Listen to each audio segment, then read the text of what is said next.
জাতীয় পর্যায়ে গৌরবোজ্জ্বল ও কৃতিত্বপূর্ণ অবদানের স্বীকৃতিস্বরূপ ৭ বিশিষ্ট ব্যক্তিকে স্বাধীনতা পুরস্কার ২০২৫ দেওয়ার সিদ্ধান্ত নিয়েছে সরকার।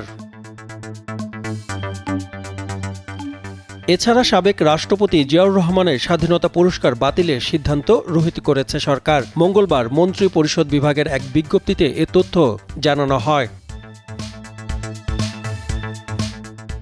এ সময় মন্ত্রী পরিষদ বিভাগ থেকে জানায়, শহীদ রাষ্ট্রপতি জিয়াউর রহমানকে ২০০৩ সালে মরণোত্তর প্রদত্ত স্বাধীনতা পুরস্কার সুপ্রিম কোর্টের এক রায়ে বাতিল করা হয়।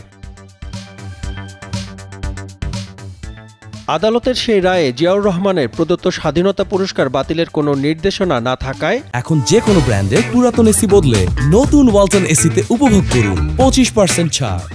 মহান মুক্তিযুদ্ধে তার অসাধারণ অবদান বিবেচনায় স্বাধীনতা পুরস্কার বাতিলের ওই সিদ্ধান্ত সরকার রহিত করেছে।